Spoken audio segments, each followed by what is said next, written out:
the Niners are struggling in the red zone. Last year, the 49ers were number one in the NFL in red zone touchdown percentage. Sunday against Arizona, they went 1 for 6 in the red zone. They're 29th in touchdown percentage in the red zone. Touchdown scoring percentage in the red zone, 29th in the NFL. So Brock says he needs to find his rhythm. He did not run from it. We'll hear from him in a sec. Interestingly enough, the Niners are 29th in touchdown percentage in the red zone. Guess who's 30th? KC. KC. Wow. The Chiefs are 30th. They were looking bad yesterday on the red. There was a point where they were like 2 for 6. Yeah, you're right. Yeah, and it kind of makes you wonder, is it because they lost Pacheco, but they're struggling in the red zone. It's a tough thing. It's like, well, why exactly are the 49ers struggling in the red zone? Is there an answer? And if so, what is that answer? First, let's hear from Brock, and then we'll I want your thoughts, but let's hear what Brock has to say about it. I love the fact that Brock always kind of blames himself. He's not, it's JJ, it's my old line. No, he always takes responsibility. Here he is asked about the red zone today. Sure. Last year, the number one team in the league in red zone touchdown percentage. This year, it's been more of a struggle. What does the film show? How would you evaluate what you guys have done in the red zone? Yeah, I think we've had some opportunities, and I think that's an area for me to be better for sure. Trust the plays, trust the concepts, trust my guys, and being willing to go down there and rip it. I mean, like I said, when I talked to you guys last time after the game, the windows get tighter and the timing of it is quicker and faster. So for me, it's about getting back into a rhythm down there and giving my guys a chance. So that's probably the biggest thing that I've seen on film. So that's what he said. That's the biggest thing that he's seen on film. So that's Brock. And then I asked Shanahan about this as well. Shanahan had a kind of a different answer. Listen to this, though, Raj. This is kind of interesting. This is Shanahan. Kev turned this into a nice little reel here. You get 3 tries when you're inside the 10. Hold on, Kyle. Here we go. Here's Kyle being asked by me, I think, about the red zone. Red zone, is it, creating space in the red zone? Is it more about your personnel, or is it play design? Is it quickness? What's the key to getting that space in that tight area? Everything. Wish I could give you guys a theme for the red zone, but you get 3 tries when you're inside the 10, and depending on what you do, when we run the ball there, I think we need to be much more effective running it. When you run the ball twice, you'd like to get in and not just put one pressure third down on the pass game. And when you do throw them more, then you got to make sure you come through with those, especially not having a negative play with those. So running the ball better takes a lot of pressure off, also gives some better passing looks. We've tried both and haven't been good enough with both those. So it's all aspects of offense. Yeah. So, he looks at it as kind of an all-encompassing situation as far as their struggles in the red zone. What do you think, Raj? I mean, what should the Niners do to improve in the red zone? Do you have any solutions? I'm kind of a solution guy. I don't like to, it's one thing to identify problems. We just did that. I think everybody knows at this point this is a problem area for the Niners this year for whatever reason. What would you do if you were Shanahan to either try something new or some wrinkle? What would you try to kind of get them going in the red zone? Any ideas? At this point, I think Shanahan would probably be open to hearing ideas. Yeah, I think at this point, the first thing I would do is pray that CMC comes back, because I think the biggest issue of the red zone woes is CMC. I mean, Brock kind of put it to life when he says, the windows get tighter, but they're even more at a tighter issue now that they don't have CMC, because he opened up so much space, right, for everybody on that offense. And when he was there, it was like defenses would key in on him, and it gave the little bit more separation for people like Brandon Ayuk and Debo. And they've never, Brandon Ayuk's never been a red zone guy, but now it's even worse for him. Like, the window's even tighter. Give Debo the ball in space. I didn't see any jet sweeps or any, reverse plays or any type of plays like that for Debo. I've seen in the past, Kyle would throw something like a reverse or something for Debo, and he didn't really get the ball much, in this last game. So I feel like maybe open it up, give Debo a couple chances. The running lanes seem like, these running backs aren't hitting those holes the way that CMC does. There was a was watching the film, and I think there was one play where Isaac Garendo, if he would have just followed the blockers and went in to the middle where everybody was blocking, but he bounced it out to the outside, and I mean defense ate it up. So I feel like just maybe having the personnel understanding you gotta go with the blocks is the way to go, because CMC, he saw things so differently. I mean, obviously you can't just bring him back right now, he's hurt, but those are issues. They gotta maybe get a little bit more creative again with Debo in the red zone. The only guy that's really been able to score is George Kittle because he's such a big target. It's weird. I haven't last week. I didn't see them call any Juwan Jennings plays in the red zone, and a couple weeks ago, he was the talk of the town. So I don't know. Get a little bit more creative. I feel like he's still getting a little bland, maybe in the red zone there, and I think he's just confused without CMC. It's been 2 years since he had Christian McCaffrey on the team, and now I feel like he's just at this point where he's like, "Oh, what do I do? I forgot. I forgot what to do without Christian McCaffrey." I don't know. I have two theories and two people to blame. I blame Shanahan and Purdy. I blame Shanahan from the standpoint of last year, McCaffrey scored 18 of his 21 touchdowns out of the red zone. I just think that when you have that kind of a red zone force, you get stagnant as far as, what does an offensive play caller do? He puts together route combinations and concepts to try to manipulate the defense and move them around the chessboard. The offense is trying to create space. It's hard to create space in the red zone because everything's condensed. So it puts more of a premium on the play caller or quickness or speed or power to somehow gain that space and create that space. I look at Shanahan. I just think that he's been able to lean so much on McCaffrey, who's the ultimate, he's the ultimate cheat sheet in some ways in the red zone, that I think that has made him not have to be as creative with how he designs these plays, because he knows he can kind of lean on Christian. I think he needs to take more time designing these plays. I think they need to be really well thought out, and you almost need to trick people. In this part of the field, you almost need to trick them because you're not going to be able to create enough space. They're not going to go for elaborate fakes. They're not going to run, off the field. You know what I mean? It's a very difficult spot to create space in. But that's what I would do is I would see if I could either do something to kind of make the defense uncomfortable, either play with tempo, change the tempo, something, or possibly, possibly you just, you've got to have a route combination that's really defined. You may have to, literally come up with ways to fool your opponent in the red zone. And I think that's on Kyle's front. On Brock's front, I just think Brock looks like when they get in the red zone, they're just having him drop back to pass and then just kind of move around to create a little bit extra movement and then move a little bit to the left or right. They don't always bootleg him, but sometimes he gets flushed left or right. And then it's like, okay, can the receivers react to Brock and get open? And it just puts a lot on him. And it seems like a lot of improvisational work it would be nice if it wasn't all improv. It'd be nice if it was like by design.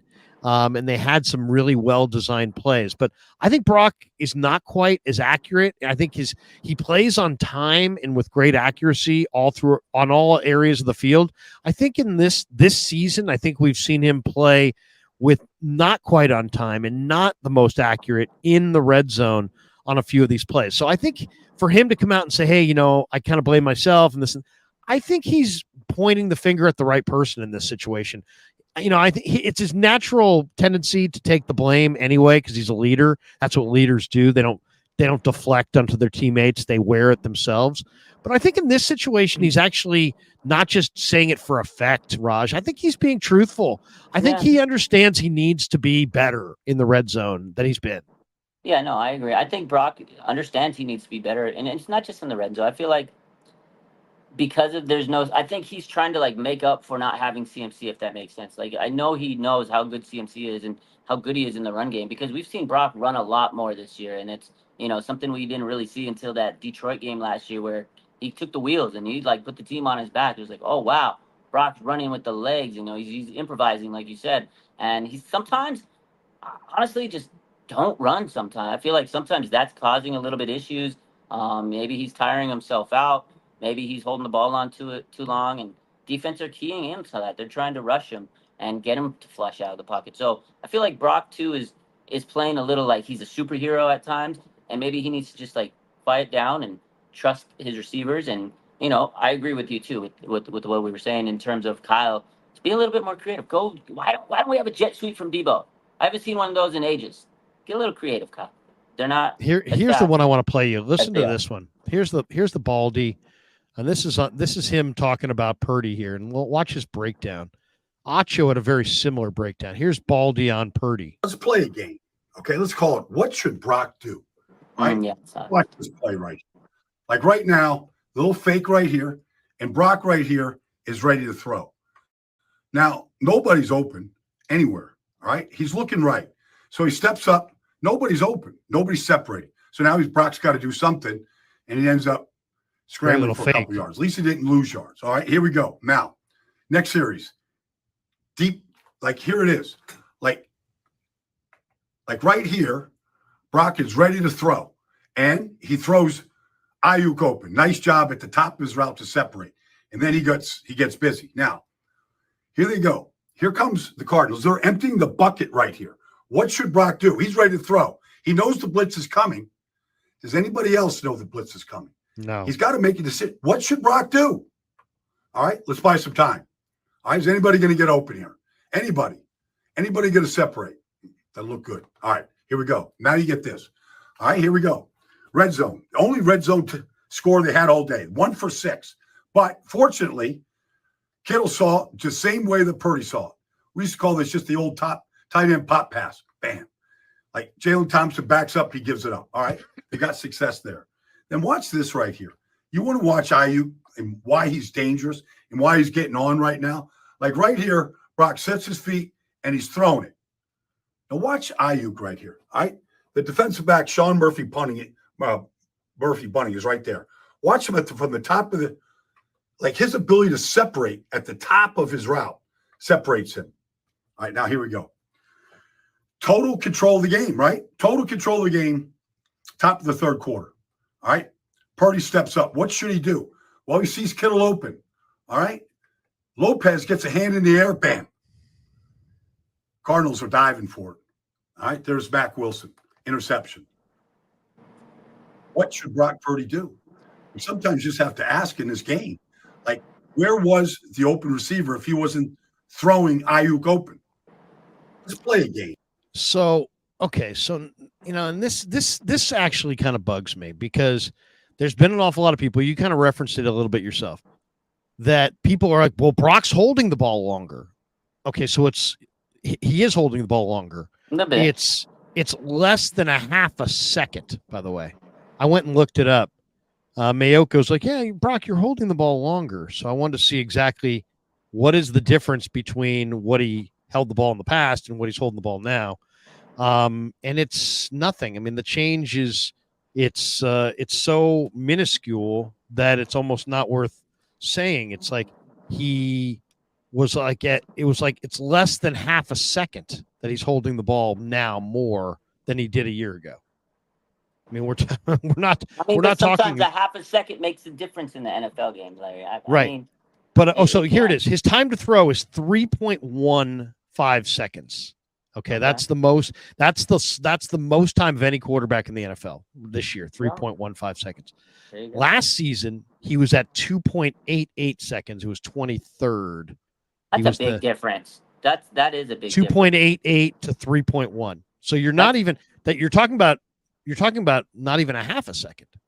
But that's you're talking about 2.8 seconds to 3.1 seconds. That small difference makes a big difference. No, I understand, but here's the thing: people are making it seem like I've heard this statement too.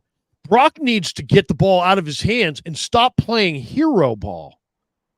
You're not watching the All-22 if you say that, because the 49ers.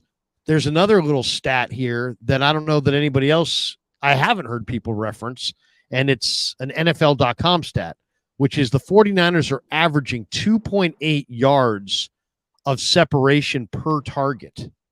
That is the worst number in the entire league among every single team. That's dead last. That's 32nd in the NFL. That is the reason Brock Purdy is holding the ball. That can't is the separate. reason Brock Purdy, he's not playing hero ball. He didn't suddenly decide, hey, you know what? I don't want to get rid of the ball and get the ball out on time. I just want to hold it. It's all about me, baby. I want to run around. No, come on. His receivers are getting 2.8 yards of separation per target. It's the lowest in the entire league. Well, no, That's why he's holding the ball. That's why it's not coming out. So, I mean, absolutely. I think it's disingenuous for people to be like sitting there, not you, Raj, but I mean, for people to be out there being like, hey, man, Brock's got to get rid of it and stop playing hero ball. But he's not getting rid of it because the guys aren't open. That's why he's not getting rid of it. So, and I think what they're saying is he is, to an extent, I say he's playing hero ball because I kind of agree. And he's trying to improvise and buy some time because he knows his receivers are not separate. I think obviously he sees that because he's a good field general. He sees it. He's like, well, maybe if I buy a few seconds, this mother can get open. Because they're not getting open normally. It's either that or a 50-50 ball. Like, do you want him to throw the 50-50 ball, which really is anybody's ball, or do you want him to hold the ball, move around, and see if his guys get open? Because those are the choices. The choices are not open receiver versus hold the ball. It's covered receiver throwing a 50-50 ball versus running around. Yeah, but I think he's also trying to be more aggressive this year because he did say that earlier in the year that he is trying to take shots downfield and he's not settling for those, over the middle of the checkdowns, the dink and dunks like people say. Because if you look at his chart, most of the time it's intermediate passes. We've seen it throughout the year. I think that is one thing he's trying to strive to be like, deep, not necessarily a deep ball, but he wants to be aggressive down the field, move the ball more. But also, I think teams are taking away the middle from him, so he doesn't have that opportunity. So he has to kind of change his game up because I think at the end of the day, teams are playing the Niners different, and Brock sees it, so he's trying to change his game to adapt to whatever they're playing. But I think they'll figure it out eventually. I mean, they got too much talent not to. Well, to me, the key guy for them might be Ricky Pearsall. I think Pearsall's got the quickness and the ability to be a major factor in the red zone. If they start scoring touchdowns in the red zone, I think that will, loosen alleviate some of the pressure on Brock. But then ultimately, Debo looks slow and Kittle looks slow, and they don't have any speed. I'd like to see Terrace Marshall, on the active roster and cut Ronnie Bell. I'd like to see them, take Jacob Cowing and create some room for him or find somebody with some speed because they really don't have a lot of speed. And to me, that's a major problem.